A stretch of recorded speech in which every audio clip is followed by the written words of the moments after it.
Livro do profeta Jonas, capítulo de número 1. Livro do profeta Jonas, capítulo de número 1. E versículo 1 também. Aleluia. E veio a mim a palavra do Senhor. E veio a quem? Diga para esse irmão, veio a você. Veio a você nessa manhã a palavra do Senhor, dizendo: filho de Amitai, levanta-te e vai à cidade de Nínive e clama contra ela, porque a sua malícia subiu até a mim. Versículo de número 3, eu vou pedir para você ir na sequência, por favor, meu filho. Jonas se levantou para fugir diante da face do Senhor para Tarsis, descendo a Jope, achou um navio que ia para Tarsis, pagou, pois, a sua passagem, desceu para dentro dele, para ir com eles para Tarsis, de diante da face do Senhor. Mas o Senhor mandou ao mar um grande vento. Quem mandou o vento? Quem mandou o vento? O diabo? Teu inimigo? A fofoqueira? Não, quem mandou o vento foi o Senhor. Mas o Senhor mandou ao mar um grande vento e fez no mar uma grande tempestade, e o navio estava para quebrar-se. Então temeram os marinheiros e clamavam um ao seu Deus, e lançavam no mar a fazenda que estavam no navio, para os aliviarem do seu peso. Mas Jonas, porém, desceu aos lugares do porão, se deitou e dormia em um profundo sono. O mestre do navio chegou e a ele disse-lhe: que tens, dormente? Levanta-te, invoca o teu Deus, talvez assim Deus se lembre de nós, para que não pereçamos. Eu queria que você colocasse a sua Bíblia, se você puder, no teu colo. Eu queria que você me ajudasse nesse momento, sendo resposta para alguém. Vê se tem um crente vivo do teu lado, cheio do Espírito Santo. Eu queria que você segurasse firme na mão desse crente abençoado aí agora. Queria que você levantasse a mão desse crente ungido aos céus nessa manhã e dissesse para ele: você se levanta hoje. Não, você vai dizer com autoridade para ele: você fugiu até ontem, você duvidou até ontem, mas você vai se levantar é hoje. Você vai se levantar é hoje. Você vai perguntar qual é o nome dele aí agora, e você vai dizer o nome dele. João, você se levanta hoje. Salomão, você se levanta hoje. Humberto, você se levanta hoje. Leonardo Aredes, você se levanta hoje. Isso, você se levanta. Francinara, você se levanta é hoje. Eu queria que você levantasse a mão de um crente para os céus e dissesse a ele nesta manhã isso. Eu queria que você levantasse a mão de um crente aos céus e dissesse a ele nessa manhã: dá mais trabalho fugir do que obedecer. Isso, diga para ele: dá mais trabalho para fugir do que para obedecer. Dá mais trabalho para fugir do que para obedecer. Dá mais trabalho para fugir do que para obedecer. Dá mais, eu vou repetir isso porque é um temor que enche esse ambiente nessa manhã. Dá mais trabalho para fugir do que para obedecer. Eu quero dizer para alguém que a embarcação da desobediência vai estar sempre pronta, mas o caminho da obediência não é tão fácil assim. Vai dar trabalho para obedecer. Eu queria que você levantasse as mãos e por 30 segundos começasse a encher esse ambiente de adoração, começasse a encher esse ambiente de adoração, começasse a dar glória ao Deus que ainda que você fosse concebido, ainda que antes que você fosse fruto de uma relação entre um pai e uma mãe, Ele já tinha um propósito ao teu respeito, Ele já tinha um pensamento ao teu respeito. Você não é fruto de pai, você não é fruto de mãe, você é resposta de Deus para uma geração, para um povo, para uma necessidade. Tem respostas de Deus aqui nesta manhã. Tem respostas de Deus aqui nesta manhã. Tem respostas de Deus aqui nesta manhã. Eu vou introduzir a mensagem, mas antes de eu introduzir, você já sabe o nome de quem está perto, certo? Sabe? Você já profetizou para ele, já disse o nome. Se não sabe ainda, se não sabe, você vai perguntar agora, fechou? Se você já sabe, tá ok. Mas já aproveitando que você já sabe, você vai dizer assim: meu irmão, fica ligado comigo. Assim, fica ligado. Porque não tem como, irmãos, preste atenção nisso aqui. Isso não é sobre ser pentecostal, isso não é sobre ser tradicional. Porque não tem como, em um ambiente que Jesus está, a gente se comportar de qualquer forma. Não tem como. Não tem como, em um ambiente que Jesus está, a gente ser apático. Essa apatia cair por terra hoje, em nome de Jesus. Não tem como, em um ambiente que Jesus está, a gente fazer cara de pão. Sabe o que é cara de pão? Nem eu sei. Não tem como. Não tem como. Então, em um ambiente que Jesus está, a gente se comporta diferente. Porque é Jesus que está falando com a gente. Presta atenção. Existem pensamentos, opiniões, divergências, de tudo ok, sobre o que é livre-arbítrio, até onde vai, até onde o homem tem direito, né? Existe discordância entre teólogos, está tudo ok. Mas eu olhando para o livro de Jonas, eu olhando para a história de Jonas, eu cheguei a uma conclusão na minha vida. Até onde vai o livre-arbítrio do homem quando se esbarra com a soberana vontade de Deus? Até onde o homem tem escolha quando ele se esbarra na soberania do eterno? Então eu não estou aqui dizendo que você não tem o livre-arbítrio, só estou dizendo que a soberania de Deus sobrepõe ao teu livre-arbítrio. Você compreende isso? A soberania de Deus sobrepõe a tua vontade.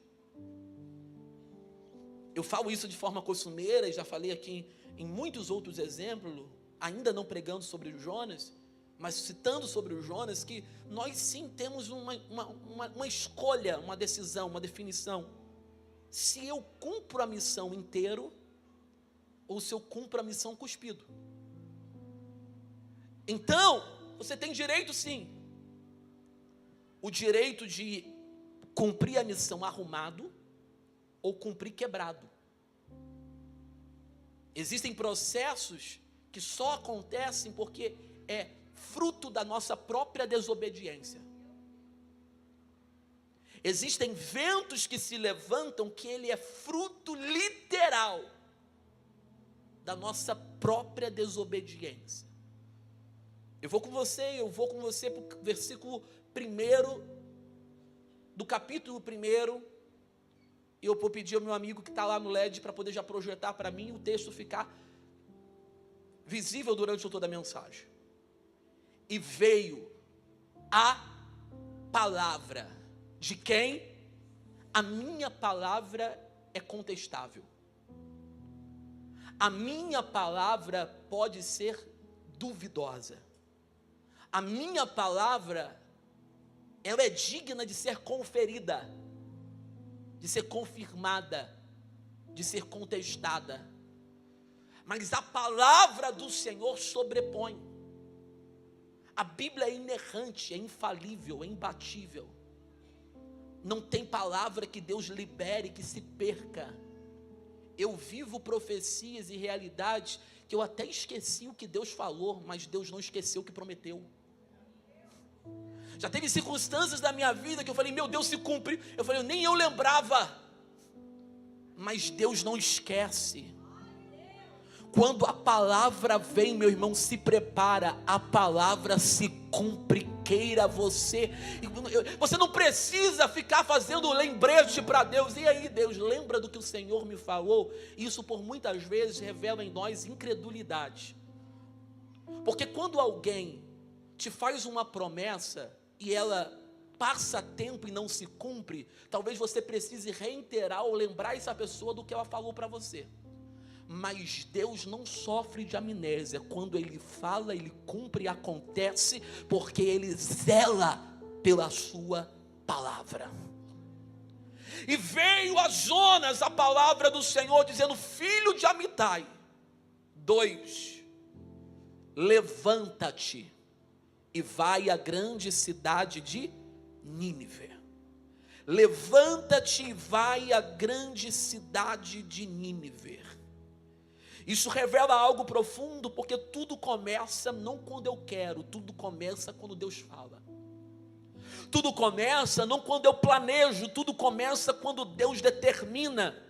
Não foi Jonas que decidiu pregar, não foi Jonas que escolheu Nínive, não foi Jonas que escolheu São Pedro, não foi Jonas que escolheu Iguaba Grande, não foi Jonas que escolheu Jardim Esperança. Foi a soberania, a vontade de Deus, foi o que Deus determinou, porque o chamado não nasce no coração do homem.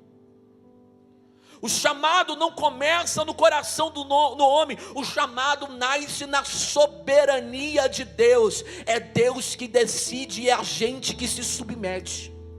É Deus que determina e é a gente que se inclina. É Deus que designa e a gente que se entregue, porque nada foge do decreto do eterno. Eu queria que você levantasse as mãos de alguém aos céus e dissesse para ele, para de lutar contra a vontade de Deus. Isso, levanta a mão, permaneça com essa mão erguida, diga, pare de lutar contra a vontade de Deus, porque quando Deus libera uma palavra, o destino já está definido. Eu queria alguém para reagir isso aqui nessa manhã, pelo amor de Deus. Isso, quando Deus liberou uma palavra para a tua vida, o destino Ele mesmo, não foi Felipe, não foi pastor, não foi líderes, foi o próprio Deus que já decidiu. O chamado não começa na tua vontade, o chamado começa na vontade soberana de Deus.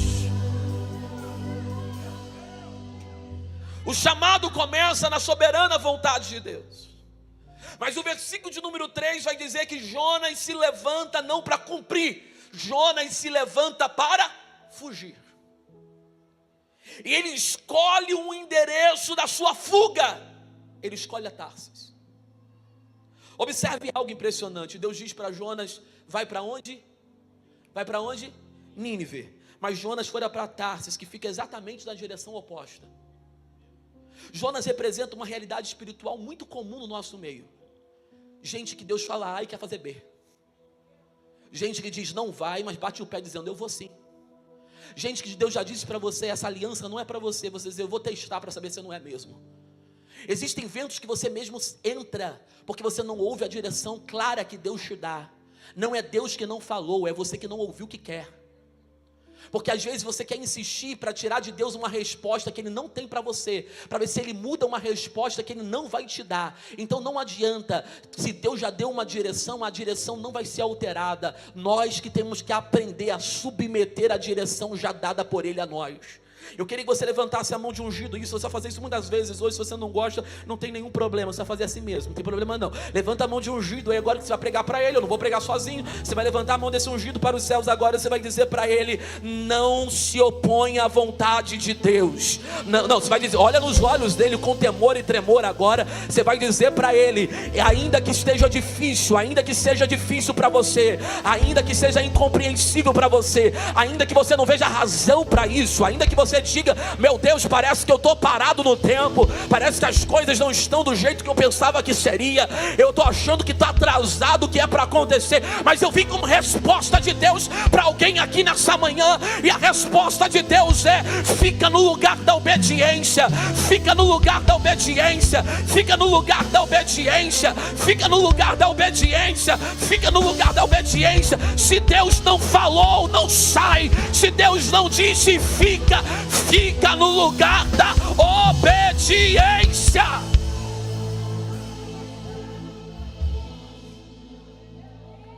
Muitos dizem não terem abandonado a Deus, mas quando você abandona a direção dele, você está abandonando ele. Porque como eu sirvo a um Deus que eu não obedeço? Como eu sirvo a um Deus que eu não me submeto à vontade dele? Talvez você já tenha abandonado Deus há muito tempo e está dizendo: não, mas eu não me desviei. Não, se desviou sim, porque você não está no caminho apontado por ele. Porque você acha que desvio é só sair da igreja, ir para o bar, ir para o mundo, beber, se drogar. Mas quando a gente sai do centro da vontade dele, quer cumprir a nossa, a gente já está se desviando há muito tempo. A gente já está se perdendo no caminho há muito tempo, porque ele apontou o caminho, só que você não quer seguir o caminho apontado por ele. Isso é desvio. Isso é escolher a tua própria rota. Isso é escolher segundo o teu próprio coração. Mas nós não fomos chamados para andar segundo as nossas próprias emoções. A gente foi chamado para andar segundo a palavra liberada pelo Eterno. Eu quero dizer para você que você pode dizer: mas Deus vai levantar alguém para cumprir a pregação em Nínive. Eu quero dizer para você que talvez você esteja pensando: mas se eu não fizer, Deus vai levantar alguém para fazer. Eu quero dizer que na escolha de Deus, Deus não levantou outro para fazer o que Jonas era para fazer. Eu estou dizendo que olhando para o texto, não, alguém vai se levantar, alguém vai ouvir, alguém vai pregar, alguém vai ser edificado. Eu estou dizendo que tem gente que Deus colocou na tua vida, na tua rota, na tua trajetória, e Deus tem uma expectativa que você cumpra a tua missão, que você cumpra o querer dele. Você está dizendo: mas alguém vai se levantar para isso. Deus está dizendo: quando eu te chamo, eu não aceito substituto. Quando eu te chamo, eu não estou escolhendo substituto para poder cumprir a tua missão. Deus está chamando uma igreja que a partir de hoje precisa se posicionar e assumir a tua posição e a rota que o próprio Deus estabeleceu para que você siga. Muitos querem Deus, mas não querem a missão. Muitos querem Deus, mas não querem a responsabilidade. Muitos querem Deus, mas não querem saber de obediência.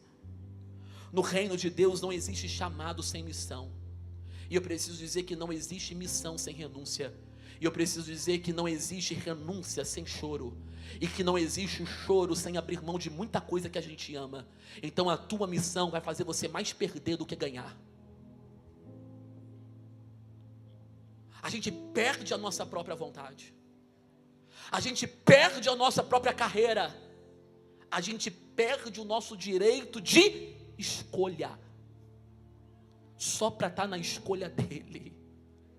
Olha para você, olha para você mesmo, olha para ninguém não. Diz para mim: deu ruim para mim. Não, faz, deu ruim para mim. Deu ruim para o meu sonho. Deu ruim para o meu plano. Deu ruim para a minha vontade. Deu ruim para a data que eu dei. Se não acontecer até esta data, eu estou dando a tchau. Deu ruim para a minha vontade. Por que deu ruim, pastor? Porque eu estou me submetendo à vontade dele. Eu preciso dizer, eu aprendi isso com o pastor Lucas Gomes nesse altar, em alguma das vezes que ele veio aqui. Se Deus faz infinitamente mais do que pedimos, do que pensamos, se Deus faz infinitamente mais do que eu penso, se Deus faz infinitamente mais do que eu imagino, significa que o que eu penso, imagino, ele não vai fazer, ele fará mais. Imagina, significa que aquilo que eu penso que eu vou viver, que eu penso que eu vou acessar, eu não viverei, porque ele fará mais do que eu penso, mais do que eu imagino. Existem circunstâncias que Deus não cumpriu como você queria que cumprisse, porque Deus te protegeu, porque ele prefere ver você perdendo hoje do que perdido amanhã. Deus prefere ver você com menos recurso na mão do que desviado da tua missão. Deus prefere isolar as tuas mesas e te isolar de muita gente do que te ver entretido com coisas que não é para te entreter. Jesus está dizendo: eu estou levantando um povo, uma igreja, eu estou levantando uma geração que, ainda que a figueira não floresça, ainda que contrariado, ainda que sem resultado, ainda que sem o que deseja nas mãos, permanecerá na posição de fidelidade. Eu queria que você levantasse as suas mãos e glorificasse ao Eterno, que não te deu direito de escolha. Eu queria que você glorificasse ao Eterno, que não te deu direito de escolha. Pastor, o que é isso? Que loucura é essa? Isso, você não tem direito de escolha. Você é fruto de um propósito. Submeta-se ao propósito de Deus. Fugir da missão, se você não notou muita coisa, eu queria que você notasse isso. Fugir da missão é declarar guerra contra o próprio propósito.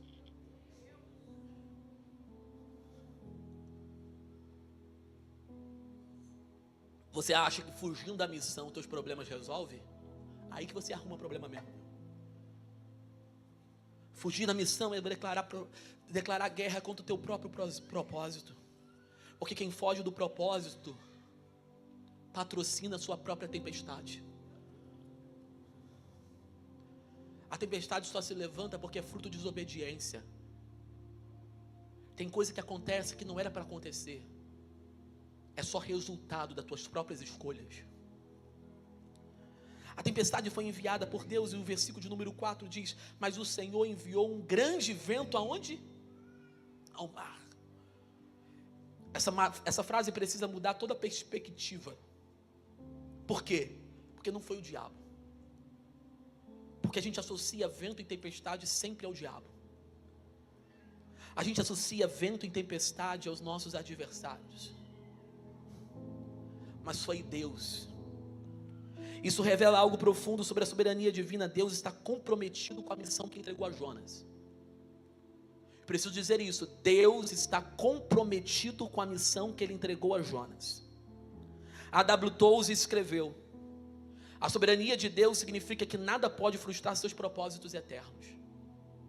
Se você quiser, anote isso que eu vou repetir para você. A soberania de Deus significa que nada pode frustrar. Essa frase não é minha, é de A.W. Tozer. A soberania de Deus significa que nada pode frustrar os seus propósitos eternos. Isso significa que Deus controla o mar, Deus controla o vento, Deus controla o processo, Deus espera até o cumprimento da missão. O peixe foi preparado pelo próprio Deus, e a gente já corre para o 17. São 4 capítulos o livro de Jonas, e você consegue ler ele em meia hora, se você parar hoje. O peixe foi preparado por quem? Olha aqui para mim, por favor, não se distrai não, olhe para cá. Olha para cá. O peixe foi preparado por Deus, o Senhor. 17. O Senhor. Deparou, pois, o Senhor. Preparou, pois, o Senhor. Deparou, pois, o Senhor um grande peixe para que tragasse. Para que tragasse. Para que tragasse a Jonas. Estivesse, Carlos, e estivesse Jonas, Raul, e estivesse Jonas 3 dias e 3 noites nas entranhas do peixe. 3 dias e 3 noites, significa que são 72 horas, 3 dias completos, 3 dias e 3 noites. 3 dias completos Jonas dentro do grande peixe. Eu quero te dizer que os historiadores vão dizer, a fim de que Jonas cumprisse, eu falei isso para os homens na sexta-feira, a fim de que Jonas cumprisse a sua missão em Nínive, pregando aonde Deus estabeleceu, geograficamente ele levaria, os historiadores dizem, não é o texto, os historiadores dizem, o que os historiadores dizem pode ser contestável, o que o texto diz é incontestável, mas eu vou na informação que os historiadores dão. Os historiadores dizem que para Jonas percorrer toda a Nínive, de ponta a ponta, ele levaria quantos dias? 3 dias. O tempo que ele decidiu desobedecer, poderia estar cumprindo a missão, mas ele ficou 3 dias preso dentro de um ventre de um peixe, 3 dias e 3 noites dentro de um peixe, porque você está achando que Deus vai pegar leve com você está achando que Jesus vai cobrar pouco de quem ele investiu muito, em quem ele entregou muito. Eu quero dizer para você que a régua para quem Deus chamou para uma missão, nunca será uma régua comum, a régua sempre será de uma exigência de um nível maior. Eu quero dizer para alguém que está aqui, que é mais fácil se render ao propósito do que correr do propósito. Me ajuda pregando para alguém aí, vê se essa quente está com cara de estar vivo ou está com cara de estar dentro de um grande peixe. Vê se ele está com cara de vivo ou cara de um grande peixe. Eu queria que você me ajudasse agora a pregar para ele. Eu queria que você levantasse a mão dele para os céus agora. Isso. Talvez você vai dizer uma das informações mais importantes que ele precisa ouvir nessa manhã. Isso, levanta a mão dele agora. Mão, se ninguém solta não, isso, levanta a mão de alguém agora. Diga para ele, se renda ao propósito, ou passará o tempo que você está correndo. Ou passará o tempo que você está correndo, preso em situações que você não gostaria de entrar, preso em cenários que você não gostaria de entrar, preso em demandas que você não gostaria de entrar, preso em situações que você não gostaria de entrar. Eu vim dizer que Deus sabe como nos traz de volta. Eu vim te dizer que Deus sabe como nos traz de volta. Eu vim te dizer que Deus sabe como nos coloca no centro da tua vontade de volta. Se vai ser peixe eu não sei, se vai ser CTI eu não sei, se vai ser leito eu não sei, se vai ser demissão eu não sei, se vai ser isolamento eu não sei, mas uma coisa eu sei, o que é o meu livre-arbítrio diante da soberania, da soberana vontade de Deus. Com a soberana vontade de Deus, ninguém brinca. Ninguém brinca. O texto vai dizer que o peixe foi preparado. Eu preciso dizer para alguém aqui que eu imagino Jonas dentro daquele. Você consegue imaginar comigo? Meu Deus do céu, por que eu não preguei? Porque quando se levanta o que a gente não gostaria, a gente começa a pensar o que a gente fez para estar vivendo o que está vivendo.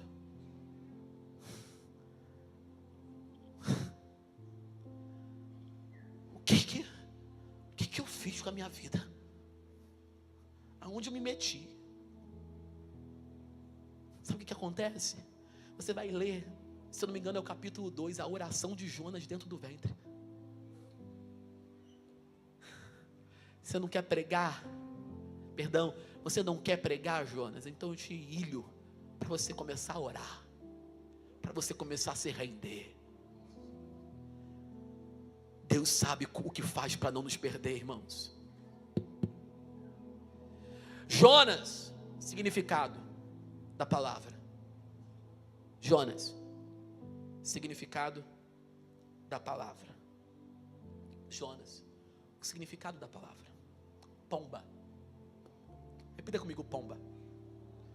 Pode ser um pouco melhor. Repita comigo, pomba. Para todo mundo aquele barco é barco. Essa aplicação não é minha. Para todo mundo aquele barco é barco.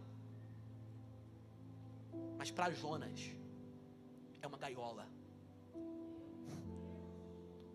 Para todo mundo o barco é comprar o bilhete e chegar onde quer chegar. Mas para Jonas é a gaiola que o inferno arrumou. Porque quando ele disse eu vou desobedecer, já tinha um barco preparado para onde ele queria ir. Todas as vezes que você decidir caminhar em obediência, você não encontrará apoio. Eu vou repetir isso. Todas as vezes que você decidir caminhar em obediência, nem sempre você encontrará apoio, ou quase nunca encontrará apoio. Mas quando for para desobedecer, sempre vai ter alguém disponível com o bilhete na mão e dizer, pode vir que o barco está indo para onde você quer ir. A obediência sempre será cara. A obediência sempre será um nível de exigência maior. Só que nessa manhã, Deus vai balançar esse barco e vai quebrar essa gaiola. Eu sinto temor e tremor no meu espírito nessa manhã. Eu já queria que quem é da oração começasse a entrar na oração comigo. Aí mesmo onde vocês estão. Isso, quem é da oração já começa a clamar comigo, porque eu sinto um vento balançando e quebrando gaiolas aqui. Isso, só quem é da oração já entra comigo agora, porque eu estou vendo o laço do passarinheiro sendo frustrado aqui nessa manhã. Eu estou vendo o laço do passarinheiro sendo frustrado. Eu estou vendo o laço do passarinheiro sendo frustrado aqui nesta manhã.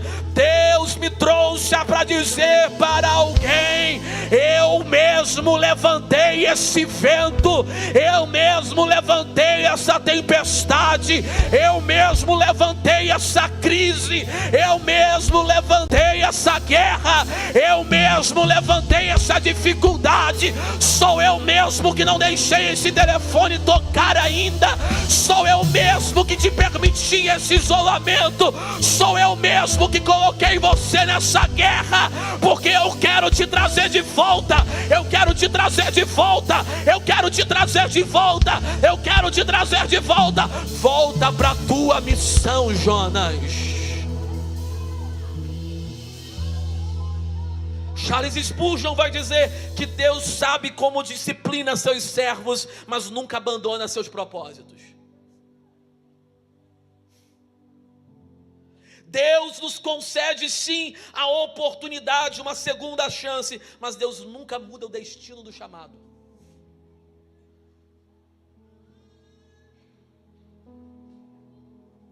Mas chegou o tempo. Mas chegou o tempo de cumprir a missão. Repita comigo: chegou o tempo. Não, pode ser um pouquinho melhor. Fala assim: chegou o tempo. Capítulo 1, desobediência. Capítulo 2, o quebrantamento vem, reconhecimento chega. Mas no 3 o cumprimento vem. No capítulo 3, versículo de número 5, o texto vai dizer que os ninivitas creram. Jonas 3, 5, os ninivitas creram em Deus. Uma cidade inteira entrou em arrependimento, e isso revela algo poderoso. A missão que Jonas tentou evitar era maior do que ele imaginava. Você não imagina que essa guerra é maior do que você imagina? Na verdade, perdão, eu apliquei errado. Você não imagina que por detrás dessa guerra tem algo que o inimigo não quer que aconteça. Debaixo desse desânimo tem algo que o inimigo não quer que aconteça. Essa semente de desobediência foi plantada pelo próprio adversário, a fim de que o propósito divino não se estabeleça. Porque se você parar, você já se fez essa pergunta? Diante de algumas guerras, de algumas crises, eu tenho me feito uma pergunta. A pergunta é: se eu paro, quantos param? Se eu não abro a minha boca, quantos ficam sem ser alimentados? Porque se um filho de Deus não abre a boca para falar, a serpente fala, irmãos.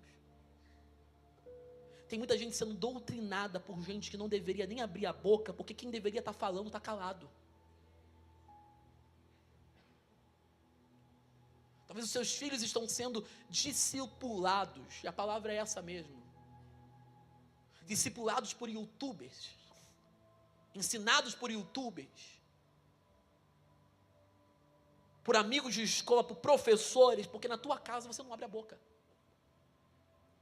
Na minha omissão, alguém fala no meu lugar. Então tem que sentar na mesa às claras em casa e ensinar o que tem que ser ensinado. Doa quem doer ouvir. Porque se você não fala, a serpente vai falar.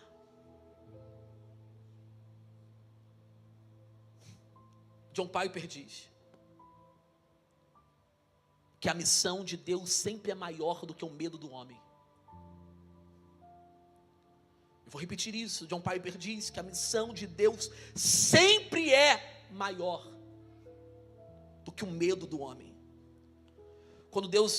Quantas vezes Deus chama pessoas para algo grande, mas o medo tenta paralisar.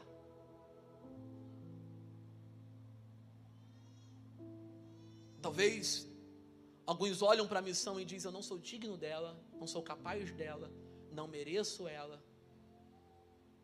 Mas Deus está dizendo, não é sobre a tua capacidade, tua condição, tuas habilidades, porque eu tenho falta de muitas, eu, Felipe, tenho falta de muitas, mas eu preciso dizer que o poder de Deus se aperfeiçoa na minha fraqueza. Então não é sobre a tua capacidade, é sobre a tua disponibilidade de obedecer à voz que está te mandando ir. Eu termino dizendo, a missão vai ser cumprida. Você começou perguntando o nome e vai terminar falando o nome. Você vai dizer para ele, ei fulano, ei Cadu, a missão que Deus te propôs vai ser cumprida. Eu sinto Deus aqui. Essa é uma manhã de gaiolas serem quebradas, porque existem vezes que Deus nos leva para as profundezas. Você sabe do que eu estou falando? Eu estou aplicando, dizendo que Jonas está num grande peixe de baixo, porque muitas vezes os voos não nos ensinam tanto. Às vezes são os momentos por baixo que nos ensina o que a ascensão não ensina. Às vezes as críticas vão ensinar o que os aplausos não vão ensinar, porque Deus sabe como forja os seus soldados, e muitas das vezes Ele forja os seus soldados não é nas alturas, é nas profundezas. Se você se sente abatido hoje, humilhado hoje, entenda, é nas profundezas que Deus ensina e forma os seus. Porque eu nunca vi ninguém que foi humilhado, nunca vi alguém que foi humilhado ser levantado e se perder quando é levantado. Então existem processos de humilhação que é Deus te preparando para quando você se levantar, saber quanto custou chegar. Eu vim aqui dizer para alguém que quando você vê Nínive sendo alcançada, você não vai esquecer. Foi nas profundezas que Deus me ensinou que não tem como eu desistir.